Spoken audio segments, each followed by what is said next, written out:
Aqui é o Rafa e está começando mais uma edição do podcast Depois de Horas. E hoje eu vou falar sobre um assunto que muita gente gosta, né? O brasileiro ama, inclusive, que é cerveja. E eu não vou falar sozinho, porque senão eu ia ficar só falando umas coisas bem genéricas. Eu trouxe um especialista no assunto, um cara que já foi meu chefinho também no mundo dos podcasts, que é o Rodrigo Ronco. Tudo bem, Ronco? Tudo bom, Rafa? Bons tempos aqueles, hein?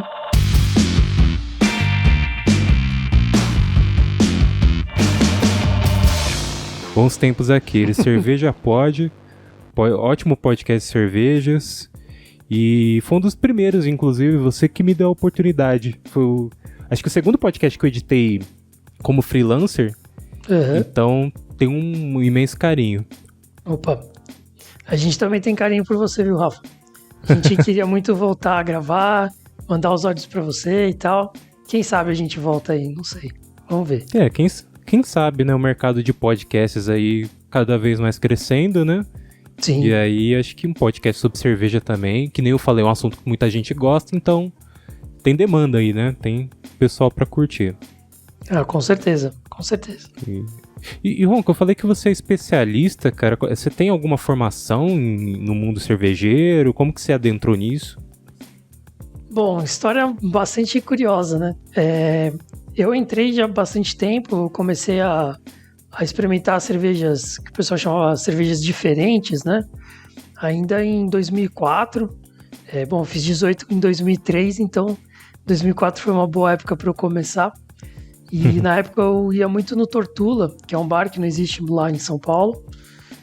Não existe mais, fechou, infelizmente. E na época eles tinham uma carta de cervejas de aproximadamente 300 rótulos, né? E Nossa. Aquilo já era fantástico pra gente. E eu ia com alguns amigos, enfim. A gente se divertia bastante. Mas que eu comecei a brincar mais com cerveja mesmo, levar o assunto mais a sério, foi em 2013, quando eu fiz o curso de fabricação caseira de cervejas, né? Sim. E depois eu fiz mais um curso de decocção avançada em 2014.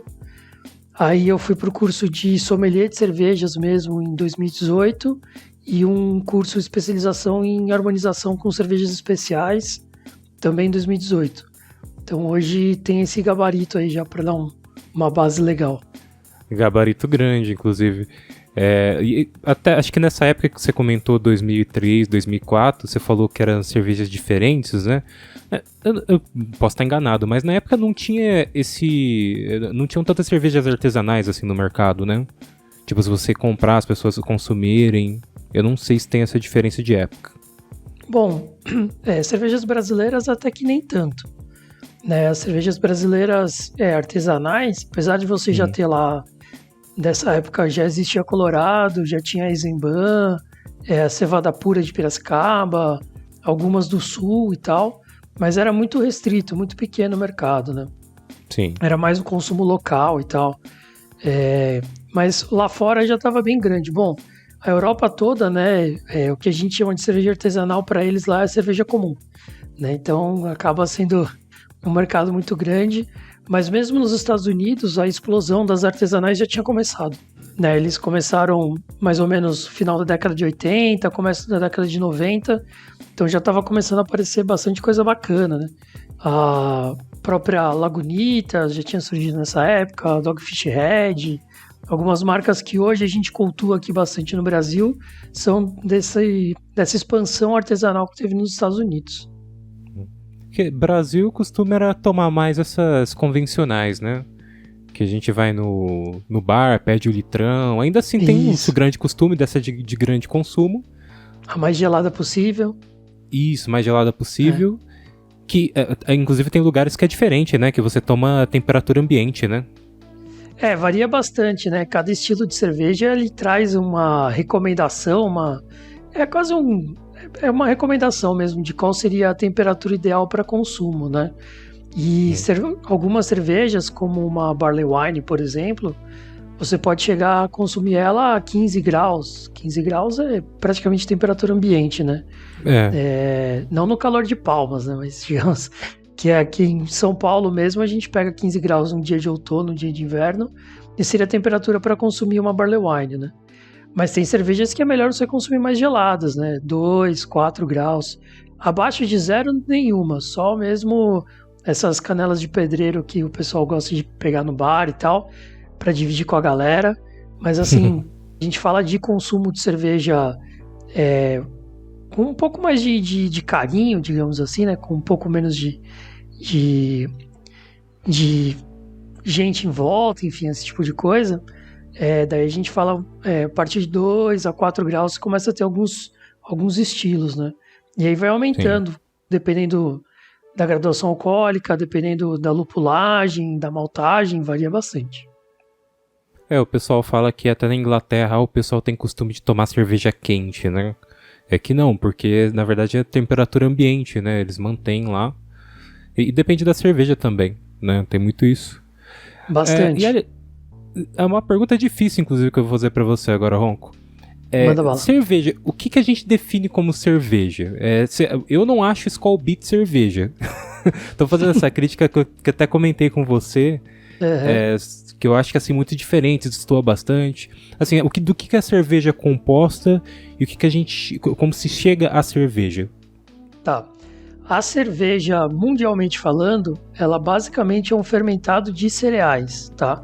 Não só a cevada, pode ter outros cereais envolvidos, eles podem ser maltados ou não, e o processo de maltagem é uma conversa à parte, um pouquinho mais complexo, mas esses cereais podem ser maltados ou não, e basicamente você vai cozinhar esses cereais, fazer como se fosse um chá, né? E vai adicionar algum tipo de tempero, né? Que no caso é o lúpulo, ou alguns tipos de raízes ou ervas, e vai deixar fermentar, né? Então, Sim. Isso mundialmente falando é aceito.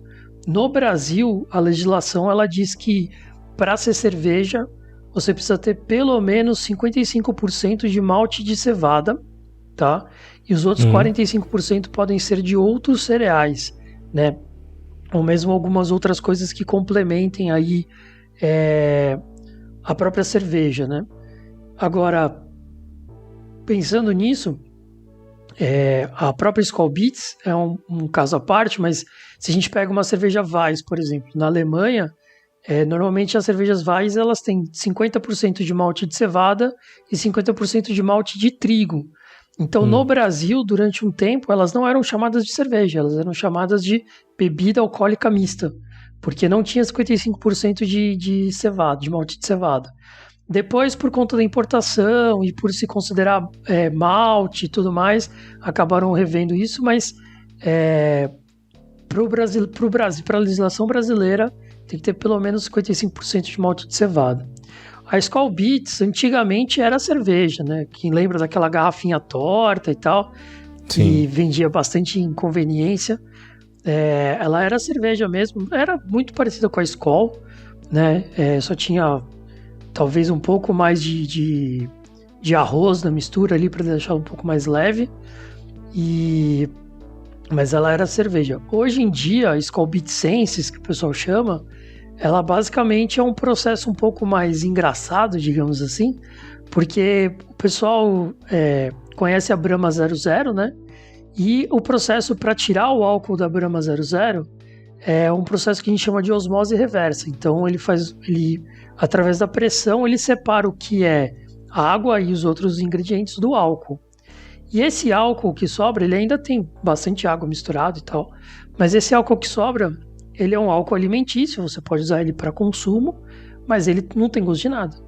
Então eles engarrafam, colocam algum sabor lá, que pode ser cereja, enfim, qualquer aromatizante que eles queiram, qualquer cor que eles queiram também, e chamam de Skol Beats Sense, né? Então fica bem curioso. Nada mais é do que o álcool que sobrou da Brahma 00. É uma sobra, né? Exatamente. Mas foi desde o começo que era assim? Ou não? Mudou a fórmula da Skol Beats? Não, eles mudaram, né? No começo era uma cerveja mesmo, era o que o pessoal chama de draft, né? Que é uma cerveja um pouco mais leve. Se fosse uma classificação oficial, a gente chamaria de uma American Light Lager. Então ela, a graduação alcoólica é um pouco mais baixa, um corpo mais leve, menos lupulagem, que a ideia é que você possa consumir aquela cerveja com bastante facilidade, né? Consumir em grandes volumes, principalmente, né? Mas aí, até por conta do aumento do consumo da Skol, da própria Brahma, o lançamento da Antártica Sub-Zero, outras marcas e submarcas que foram surgindo aí ao longo do tempo, a Skol Beats perdeu muito espaço. E aí eles reinventaram a marca como sendo uma bebida alcoólica mista. Se você pegar hoje, ela tá como bebida alcoólica mista, né? Justamente para aproveitar tanto esse álcool que sobra da Brahma 00, como também poder fazer outras experiências, né? Misturar cerveja com outras bebidas para ver o que acontece. Saiu até agora a Skol Gin Tônica, né? Que basicamente seria uma Beats também, porque acaba sendo uma experiência alcoólica que eles fizeram e poderia lançar dentro do mesmo portfólio da Beats, que estaria encaixado ainda como uma bebida alcoólica mista, né? A cerveja tem classes de cerveja, né? Nem todas são iguais, né? Não, são bem diferentes, inclusive, né? O pessoal que gosta de tomar vinho brinca bastante, porque eles também têm um leque bastante grande de estilos, né? Mas o vinho é um pouco mais sutil a diferença, né? Você tem lá os tintos, os brancos, os verdes, os rosés, os espumantes e tal.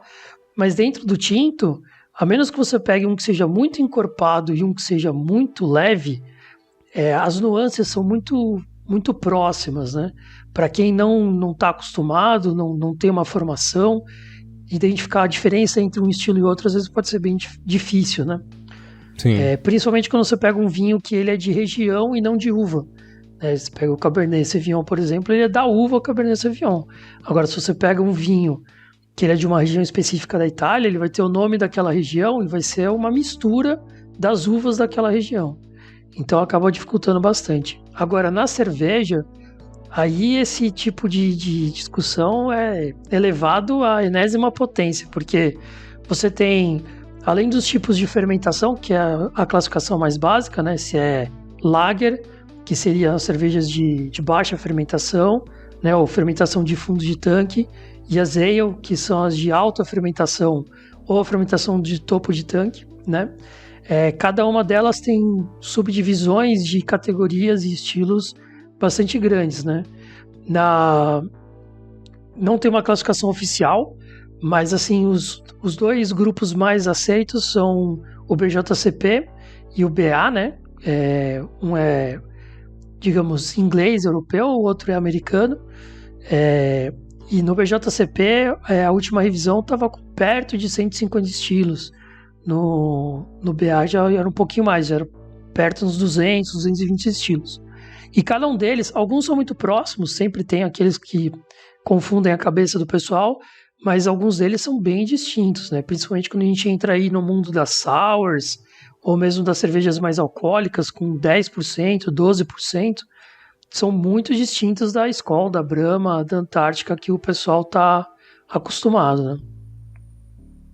Sim, e o processo de fabricação de uma cerveja, ele requer o uso de álcool, né? Você até comentou das cervejas sem álcool, elas são produzidas com álcool, é uma obrigação, porque senão a fórmula não bate, né? Isso, exatamente. Lá fora tem outros jeitos, tá?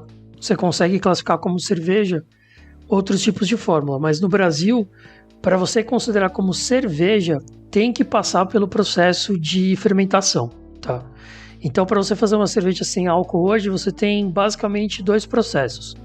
Um deles é o que a gente chama de fermentação interrompida, que lembra bastante o coito interrompido, para ficar na piadinha da quinta série. Que basicamente você faz com uma temperatura bem baixa e com menos tempo do que ela deveria. Um exemplo muito grande desse tipo de cerveja é a Kronenbier, que hoje em dia é até difícil de encontrar, porque é um processo caro e a cerveja fica com gosto ruim, porque a fermentação fica incompleta, né? Mas Sim. é o método mais antigo, assim, digamos, mais prático de fazer. O outro jeito, que acabou ficando bastante popular com as cervejas 00, é o que a gente chama de osmose reversa, né? Tem outros jeitos também, pode ser por centrífuga, enfim, tem outras maneiras de você remover o álcool, mas a ideia é que você faça a cerveja da forma tradicional, com a fermentação completa mesmo, temperatura normal e tudo mais, e aí você remove o álcool por algum meio físico, né? E aí você tem uma cerveja que vai ter um teor de alcoólico menor do que aquela que teria com uma fermentação interrompida, né? A fermentação interrompida gira em torno de 0,3%, 0,5% de álcool, né? Com esse método de separação física, você consegue uma 0,0 mesmo, né? 0,02, na verdade. Né? Então, ainda tem uma porcentagem ainda ali, né? Tem um pouquinhozinho, mas enfim, não pega no bafômetro, não dá alteração.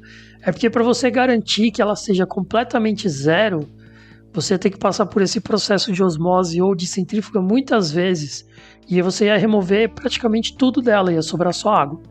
Né? Então não vale a pena. Né? Sim, mas tem alguma explicação porque é obrigatório que você tenha essa porcentagem de fermentação para poder ser considerado cerveja? É legislação.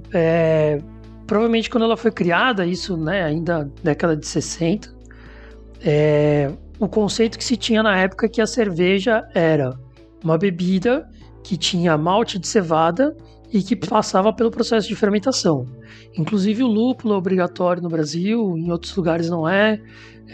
Tem vários conceitos assim que interferem, que são dessa legislação que já está bastante ultrapassada. Por exemplo, em outros países é comum você utilizar alguns ingredientes de origem animal, como o chocolate, né, que tem o leite, mesmo o próprio leite, né, algumas enzimas lácteas e mel, né, de abelha, você misturar com cerveja. No Brasil, você pode misturar com a cerveja? Pode, mas você não pode chamar de cerveja depois. Então a Colorado Apia, por exemplo, que é uma cerveja Weiss com mel, ela tá escrito, agora eu não sei como é que tá porque mudou a legislação, mas durante muito tempo você pegava o rótulo dela e ela estava ainda como bebida alcoólica mista de cerveja com mel, né, porque ela misturava o mel e o mel não era permitido pela legislação. Eu tô com ela aqui na minha mão, inclusive, porque eu já ia comentar que é uma das minhas favoritas, né? Sim. E voltando até... eu comentei do Cerveja Pod, né? O podcast que o Ronco tinha. Foi feita uma edição que no início, né? Aliás, o formato do podcast ele tinha um tema principal, mas no início vocês comentavam sobre uma cerveja, né? E comentavam tudo, o rótulo, o sabor, a espuma. E foi comentado em um dos podcasts dela e foi lá que eu conheci. E desde então, tipo assim, eu gosto bastante dela até por esse sabor, assim, remete mesmo o mel, né? E tem Sim, mel, bastante. Só que aqui, ó, tá, sei lá, bebida alcoólica mista. É isso mesmo. Tá Cervejaria Colorado, né? Exatamente, porque a legislação não permitia, né? Ela tem sofrido algumas alterações importantes, até para permitir a entrada desses outros ingredientes, mas ainda assim, se você pega, por exemplo, algumas cervejas, a clássica Berliner Weiss, que é uma cerveja da região de Berlim, que leva os lactobacilos, né, os lactobacilos vivos, ela não pode ser chamada de cerveja no Brasil, se ela for fabricada no Brasil. Se ela for fabricada lá fora e for importada, tudo bem. Mas no Brasil, se você mistura os lactobacilos na cerveja, como teve uma cerveja da Urbana, assim, que tinha a piada do lactobacilos, inclusive, você não podia chamar de cerveja, tinha que chamar de bebida alcoólica mista de cerveja com os lactobacilos. Mudar essa legislação, acho que... Será que emprega alguma coisa negativa? Porque você mesmo disse que está ultrapassado, né? Você acha que isso poderia ser mudado? Poderia ser considerado mais ingredientes e essas práticas como cerveja mesmo? Olha, eu acho que a legislação hoje em dia até que não interfere tanto, porque o que acontece, né? Você hoje tem dois públicos muito divididos no Brasil, que é o público que ainda não entrou no mundo das chamadas artesanais, né? Ou cervejas premium, cervejas especiais, enfim, tem várias nomenclaturas, né? E a galera que já entrou nesse mundo. Quem já entrou acaba não se preocupando muito se no rótulo está escrito que é cerveja ou não. Né? Eu acaba mesmo me consumindo... Você pode ver que eu mesmo... Eu me espantei agora, você pode ver que eu me espantei até. Tipo, olhando que não tinha cerveja na Apia, né? Sim, porque acaba indo ou pela cervejaria... ou por uma indicação, ou mesmo pelo rótulo, alguma coisa que atraiu a experimentar aquela cerveja. E você tem muita cerveja hoje que, se alguém que nunca tomou, toma a primeira vez, ia falar, isso aqui não é cerveja, ou a cerveja está estragada, né? As próprias cervejas sour são um exemplo muito forte disso, né? São cervejas azedas. Então fica muito estranho para alguém que nunca tomou, né? Agora, para quem não entrou nesse mundo ainda, justamente, o cara não vai querer comprar uma cerveja dessas, porque normalmente é uma cerveja mais cara, né? Sim. Hoje você tem uma popularização maior de algumas marcas, né? A própria Eisenbahn, que hoje pertence ao grupo da Heineken, ela está com um preço bem mais acessível, né? A Colorado, que pertence ao Ambev, também está com um preço bem mais acessível, mas ainda assim, comparado, né? Hoje você tem a Brahma lá custando R$ 2,50 a latinha, uma Colorado, mesmo a Ribeirão Lager, que é a mais barata, é difícil você achar por menos de R$ 5. Então fica difícil você atrair esse público, né, pelo preço. Você tem que atrair por outros meios, né? Então, hoje em dia, muito do trabalho do pessoal que tá nesse meio cervejeiro de cervejas especiais é tentar atrair o público que está fora dele. Porque o público que está dentro, primeiro, não é apegado muito a marcas, eles preferem variedade, experimentar várias coisas diferentes, né? Segundo, não liga muito para o que está escrito no rótulo, né, se é cerveja ou não. Então aceita bem algumas experiências que tragam chocolate, tragam mel, tragam lácteos, enfim, tragam outras coisas, né? E também é um público que normalmente tem mais posses, então consegue acessar esses valores mais altos, né? Inclusive um amigo meu, uma vez a gente comprou uma Colorado, que ela tinha, acho que é laranja, eu não lembro o nome dela. É a Ribeirão Lager, ela leva a laranja. Ribeirão Lager, isso mesmo. E ele levou pro pai dele. A gente comprou, né, cada um a sua, e ele levou pro pai dele tomar. E aí o pai dele falou, nossa, isso aqui, muito ruim essa cerveja, não gostei. Tipo, caramba. Não cai no costume, né, da pessoa que toma Skol, Brahma, esses mais convencionais, né? Sim. Porque quando você vai aumentando a complexidade da cerveja, e olha que a Ribeirão Lager nem é tão complexa assim. Não. Mas quando você vai aumentando a complexidade, é estranho o paladar, né? Então a pessoa que nunca tomou e toma a primeira vez, a primeira sensação que ela tem é de estranheza. Nem sempre é que ela não vai gostar, mas ela vai estranhar com certeza. E às vezes esse estranhamento pode ser ruim, pode ser uma experiência ruim para ela. Então você trazer essas pessoas que estão fora desse mundo para dentro é um pouquinho complicado, mas tem seus ganhos, porque normalmente quem entra não sai mais, né? Se acostuma. Eu, assim, particularmente eu gosto hoje de experimentar muitas cervejas, né? Uhum. E até por essa variedade que a gente tem cada vez mais, a gente tem hoje em dia bem mais facilidade. E aí dá pra gente, o Ronco, meio que considerar que a cerveja convencional que a gente toma, ela é ruim, e eu tô fazendo aspas com as mãos, tá? Comparada a essas outras cervejas, porque lá fora a gente tem uma variedade muito grande. E tem variedade hoje em dia no mercado, né? Sim. Mas existe muito um comentário sobre o que a gente toma é suco de milho, é uma cerveja mais para você tomar no churrasco mesmo. A gente entende até onde ela cabe melhor mesmo em certas ocasiões. Mas você acha que ela é desprovida um pouco de qualidade mesmo, comparado a essas outras cervejas, que são um pouco mais complexas? Olha, cara, eu acho que o problema dessas cervejas não tá nem tanto nos ingredientes, né? Você tem cervejas lá fora que são feitas 100% de arroz, 100% de milho, de sorgo, né? De tantos outros cereais, e são cervejas muito, muito gostosas, muito boas. E cada um desses cereais vão trazer alguma coisa para a cerveja que é interessante. Por exemplo, o arroz, ele vai deixar a cerveja mais leve e não vai trazer nenhum sabor. Então, por que a Budweiser, por exemplo, ela se expandiu tanto? Porque ela leva arroz na fórmula dela. Então você consegue ter uma cerveja com bastante volume, né, que você consegue vender a um preço bastante acessível, e ao mesmo tempo ela é uma cerveja que não vai te encher tanto, né, e é uma cerveja muito leve, que você consegue consumir com bastante facilidade. Agora, o problema das nossas cervejas hoje, das cervejas de massa, particularmente falando, eu acredito que seja muito do processo, tá? Você pega cervejas que têm a mesma composição, né? E só que são feitas por processos diferentes, por controles de processos diferentes, e são completamente diferentes, né? Então você pega, por exemplo, a Amistel da Heineken, né? A marca veio de fora, mas a receita que tinha aqui no Brasil, que eles mudaram para o nome Amistel, era a antiga receita da Kaiser, né? Então, Nossa. você pega lá, ninguém tomava Kaiser mais, porque tava uma porcaria. Aí a Heineken comprou a Kaiser, aí olhou, mas essa fórmula tá ok, qual que é o problema dessa fórmula? Aí eles mexeram só no processo, começaram a respeitar o tempo da cerveja, sabe, o tempo de fermentação, o tempo de maturação, tudo mais, lançaram de novo no mercado. Ninguém comprava porque era Kaiser, Kaiser era horrível, Kaiser é uma porcaria e tudo mais. Ficou mal estigmatizada, né? Totalmente. Eu lembro, o pessoal comentava negativamente dela. Sim, bastante.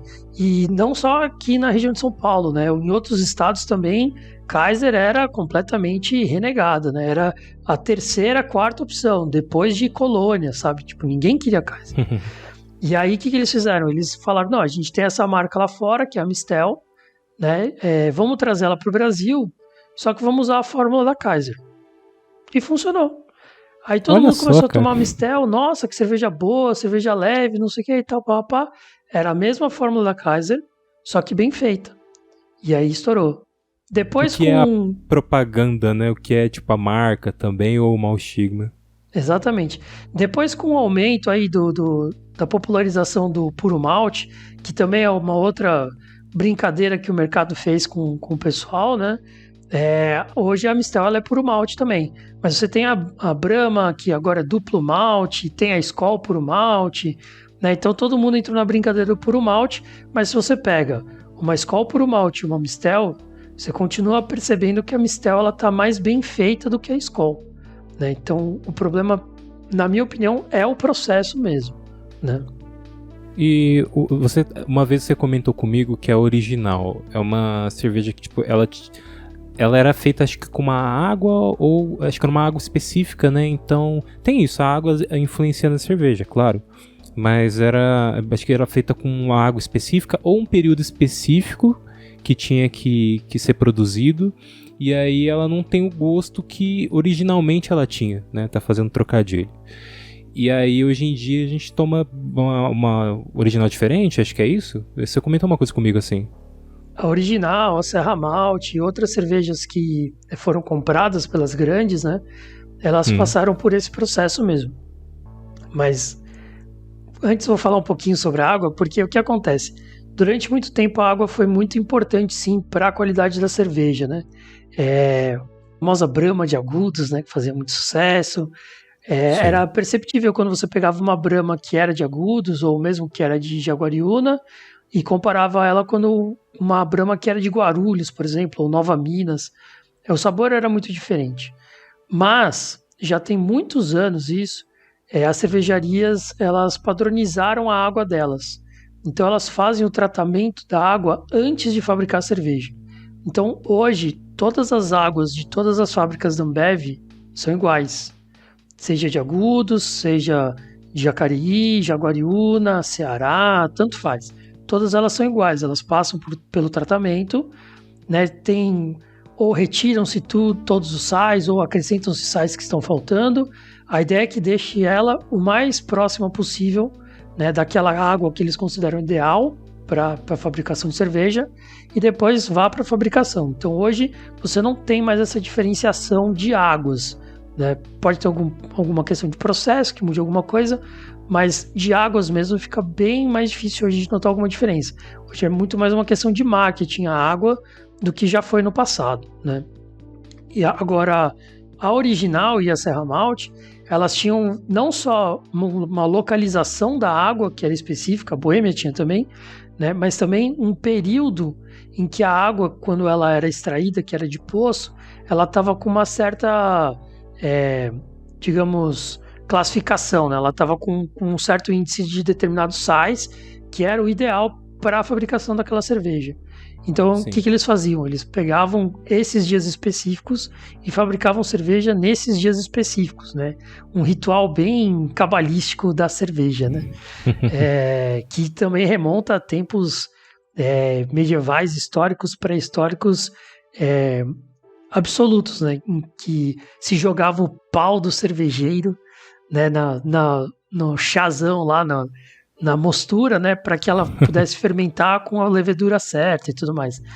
E então, quando essas cervejas foram compradas pelas grandes, durante um período no contrato delas, o processo de fabricação teria que ser mantido mesmo. E foi mantido. Mas aí esgotou esse período e hoje elas são fabricadas em qualquer lugar. Inclusive, eu achava que tinha diferença de água ainda, de agudos porque eu fui no interior, né, tipo, pra quem está ouvindo, sou de São Paulo, né, de Santo André. É ronco também da região de São Paulo. E eu fui visitar minha família no interior e tomei Brahma lá. E aí, o pessoal comentando, né, que tipo, tem a diferença da Brahma daqui e da Brahma de lá pela água de agudos. E eu senti diferença no sabor da cerveja, mas então acho que deve ser talvez alguma coisa na fabricação, não ligada à água, né? Na fabricação e na nossa cabeça também. O psicológico ajuda bastante. Eu acho que o pessoal deve falar, é diferente. Aí eu fui tomar e, na verdade... Porque eu e o Rafael estamos um bom tempo sem tomar Brahma. Então acho que foi isso, né? Também, pode ser também. Acho que ser isso. Mas se você pega um teste cego, com qualquer uma dessas pessoas que fala, não, que eu sei qual é a diferença da Brahma de agudos, não sei o que e tal. Faz um teste cego com ela não consegue identificar. E não precisa nem ser com outra Brahma, tá? Pode pegar uma Brahma e uma Skol, uma Brahma e uma Itaipava, uma Brahma e qualquer outra cerveja que você imaginar. Não uma cerveja muito ruim, né? Uma cerveja tipo Colônia realmente, ou Samba, essas cervejas muito baratas, que aí o processo delas é muito ruim e você identifica já no cheiro que tem alguma coisa errada, né? Mas alguma equivalente assim que você pegue e compare no teste cego é muito difícil de identificar. Tem até uma brincadeira para quem faz o curso de sommelier, que é justamente, você está aqui fazendo curso de sommelier, então você é o bambambam da cerveja, né? Na sua família, entre seus amigos, você é o cara que manja mesmo. Então vamos ver se você manja. Então o primeiro teste que o sommelier faz é um teste cego das 10 marcas mais consumidas no mercado. E até hoje ninguém acertou as 10. Quando acerta 3, 4, o cara é um gênio.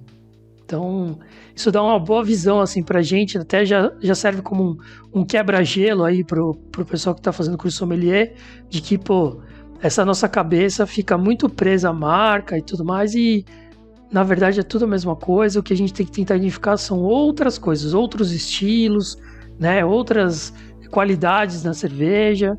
Não ficar preso essa daqui é da marca tal, com a água tal. Isso aí, no fim das contas, não vai fazer diferença nenhuma. E tem alguma coisa que define a cerveja realmente ser boa, assim, tá? Alguns critérios que ela tem que cumprir? Ou não, só gosto e estilo? O estilo varia bastante, né? Tem pessoas que preferem determinados estilos, tem pessoas que preferem outros, né? Por exemplo, eu tenho um amigo que ele não gosta de cervejas em geral. Ele falou que a única cerveja que ele gosta de tomar é a Corona, né?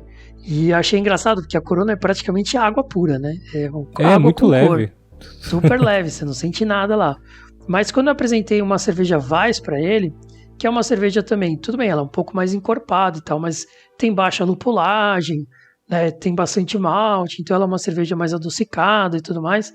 Ele adorou a cerveja, né? Então ele falou, essa cerveja é gostosa, consigo tomar bastante e tal, não é amarga, né? Então para ele era esse negócio.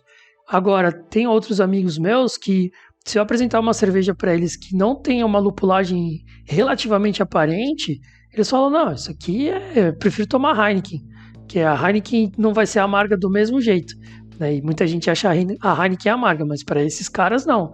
A Heineken já não tem mais nenhum amargor, então eles vão para IPA mesmo, Double IPA, American IPA, English IPA, qualquer coisa que quanto mais lúpulo melhor. Então o estilo varia bastante.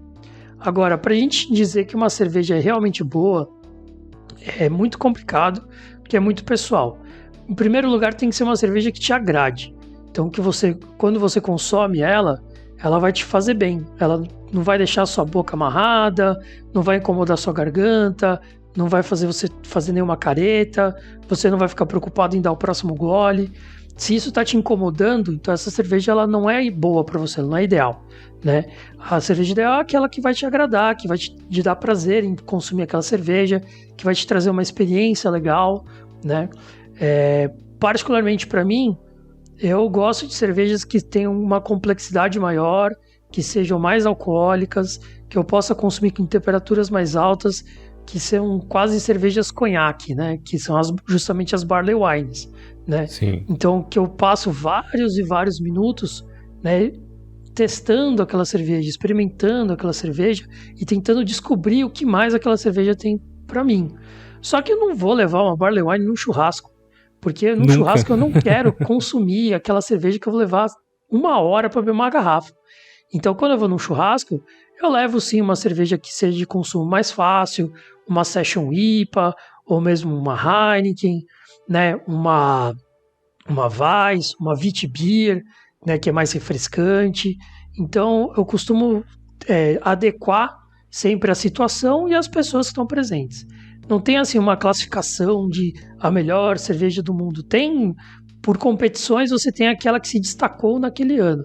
Mas assim, a melhor cerveja é sempre aquela que vai te trazer a melhor experiência. E nos ambientes também, né? Tipo, depende daquilo que você vai consumir, né? Churrasco Sim. Não seria uma boa você consumir uma cerveja como essa, até porque você está consumindo carne, a mistura não dá certo, né? Tem aquela coisa do ambiente. E também, às vezes, o cunhado chato, você vai levar a cerveja, né? Vai querer essa cerveja diferente de tomar. E aí o pessoal fica só na sua cerveja e deixa lá pra você a Bavária. Exatamente. Mas... Fica tudo parado na geladeira. Fica tudo parado na geladeira. Tem cerveja de entrada, assim, pra alguém que quer, por exemplo, o cara quer se tornar sommelier? Tem alguma cerveja de entrada ou ele precisa conhecer tais cervejas? Ou já é um processo normal da introdução mesmo do curso, e o que ele vai aprendendo ele já naturalmente já vai consumir? Bom, para quem nunca tomou nenhuma cerveja especial, entrar no curso pode ser um impacto muito grande, porque pelo menos no curso que eu fiz, mas em outros cursos que eu conversei com a galera, é muito semelhante, né? Então, tudo bem, no primeiro dia você faz lá o teste cego das cervejas e tal, aquela brincadeira toda para dar uma quebrada no gelo e tudo mais. Mas depois disso, só vai aumentando a complexidade e a quantidade de cervejas que você toma. Você nunca toma uma garrafa inteira, uma lata inteira. São sempre doses em torno de 50 ml, 50 a 100 ml, que são para você, são doses para que você possa justamente provar a cerveja, sentir o que ela traz, tentar identificar quais são as notas que ela tem, como é que é toda a sensação dela desde que ela entra na boca até o momento que ela é engolida, né? O final que ela deixa. Então são pequenas doses, mas são de várias cervejas. Teve dia no curso sommelier que eu cheguei a consumir 11 cervejas diferentes. Então imagina isso para quem, né, tá ainda na Skol Brahma ou Antártica, né, aquela que tiver mais gelada na geladeira, e chega lá e tem 11 cervejas diferentes, e uma mais complexa que a outra, uma de cada cor, uma com cada espuma. Então acaba sendo muito impactante. Então, para a entrada nesse mundo de cerveja, eu sempre recomendo fazer primeiro uma pergunta: se você acha a Heineken amarga ou não. Se você acha a Heineken amarga, é melhor você começar com cervejas que sejam menos amargas para não assustar a pessoa. Então vai para uma Weiss, vai para uma Witbier, vai para uma outra American Lager ou para uma Amber Lager, para uma Alt Beer, que são cervejas mais adocicadas, são cervejas que vão agradar mais o paladar de quem não gosta de coisas amargas. Se a pessoa acha a Heineken uma cerveja normal, uma cerveja não amarga, você pode arriscar um pouquinho, tentar uma Session IPA, tentar uma APA, né, que seria uma American Pale Ale, alguma coisa que tenha um pouco mais de lupulagem, um pouco mais de complexidade, que pode ser bastante agradável. Eu diria assim, 2 cervejas que eu gosto muito de usar para introduzir as pessoas nesse mundo cervejeiro.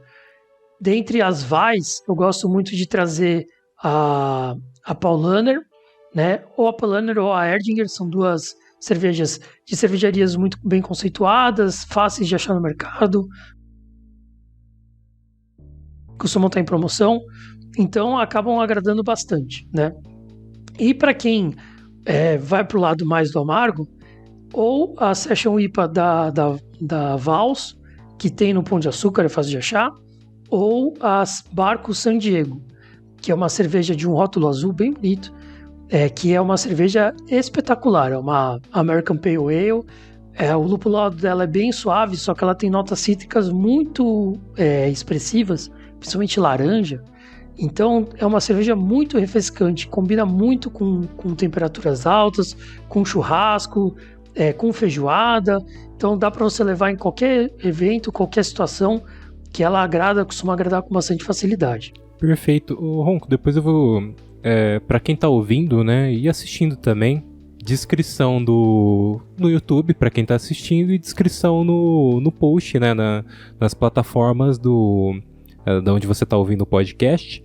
Eu vou colocar na descrição aí as cervejas que você citou, tá, o Ronco? Pessoal, para quem tá ouvindo, poder depois consumir. E uma pergunta final, né, já que a gente vai encerrando. Ronco, qual que é a melhor e a pior cerveja que você já tomou, cara? Difícil, hein? Difícil. Bom, vou começar pela pior. Acho que a pior cerveja que eu já tomei, cara, curiosamente, foi uma cerveja que nem era uma cerveja dessas baratinhas e tal, era uma cerveja sour, mas na época eu não tinha ainda entrado nesse mundo de cerveja sour.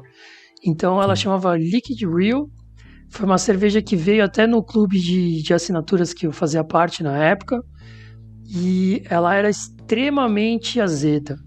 E foi uma experiência muito ruim para mim, muito ruim para quem estava junto comigo, que era o pessoal lá do Cerveja Pod, né? O Bila, o Fabrício.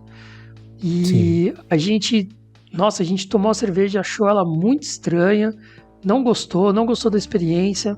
Aí resolveu tentar misturar ela com outras coisas, fazer drink de cerveja para ver se melhorava. Enfim, foi uma experiência bem ruim assim pra gente. Então, para mim, assim, em termos de experiência, foi a pior cerveja que eu tomei, né? Ela até estava bem feita, eu cheguei a tomar ela depois, né? E eu percebi que dentro da classificação dela, ela estava uma cerveja ok, mas pela experiência que eu tive, foi para mim a pior cerveja.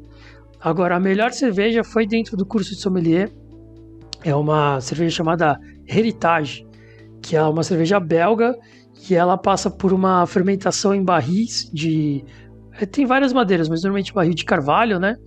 Então ela fica uma cerveja bastante complexa, com várias notas amadeiradas. É uma cerveja bastante alcoólica, se não me engano é 12% de álcool.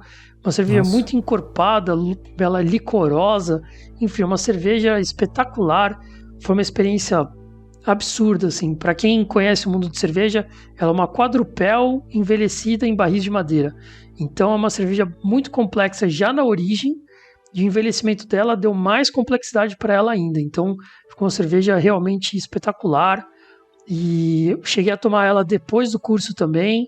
A experiência continuou a mesma. Então, para mim, ainda está como a melhor cerveja que eu já consumi. A melhor experiência que eu tive. Você citou o pessoal do podcast, né, do Cerveja Pod.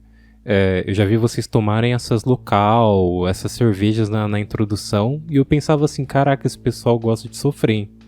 Porque Sim, era o Desafio Coragem. Desafio Coragem chamava. Exatamente. Nossa, porque é coragem mesmo pra tomar essas cervejas. Mas Sim. Fica até das cervejas que você recomendou, Ronco, depois no post, como eu citei. E vamos encerrando já esse episódio que incrível. Tanto pela saudade, o Ronco, de ouvir você falar sobre o assunto, né? Eu como editor ficava ali animadaço, assim, editando o cast e ouvindo sobre cerveja, negócio assim, tipo, muita coisa eu não entendi às vezes, mas tipo, sempre tinha uma introdução no cast. Sim. E muito legal o seu trabalho, cara, eu sempre curti. Você tem alguma recomendação, ou mesmo quer fazer divulgação de algum trabalho, se tá, de algum perfil? Então, hoje o Cerveja Pod, o Cerveja Como São as Coisas, eles estão na geladeira, né? Estão congelados no momento. Sim. Mas eu tô começando um projeto novo aí, bastante bacana, que eu acho que o pessoal vai gostar. Eu ainda não posso falar muito sobre ele, mas envolve cerveja, envolve harmonização também. E eu acredito que em breve eu vou poder trazer ele aí. Eu te trago de volta também, Rafa, pra gente conversar sobre ele e apresentar aqui pro pessoal. Claro, trago sim. Eu sempre falo aqui pro pessoal que participa que você vai voltar, né? O convidado vai voltar porque sempre tem mais papo pra gente falar sobre. Com certeza. E Ronco, novamente agradeço. Muito legal você compartilhar conhecimento aqui e tirar nossas dúvidas. Eu que agradeço o convite, Rafa. Sempre à disposição aí. Vamos encerrando o podcast e sempre eu falo, mas é importante. Você pode assistir também, você que está só ouvindo esse podcast, pode assistir lá no youtube.com/depois de horas. Se inscreve lá no canal, tem os cortes do podcast. Em breve também vou dar algumas falas que vão estar além podcast, né? Então vão surgir alguns outros vídeos de conteúdo também. E acompanhe sempre as novidades no @depois de horas, tá no Twitter e também no Instagram, que eu sempre posto algum conteúdo exclusivo de lá. Então é importante você acompanhar. No final da noite, né, na próxima quinta-feira, que na verdade é a meia-noite de sexta-feira, não tenham medo, tem o próximo episódio do Depois de Horas. Até a próxima, pessoal. Tchau, tchau, pessoal.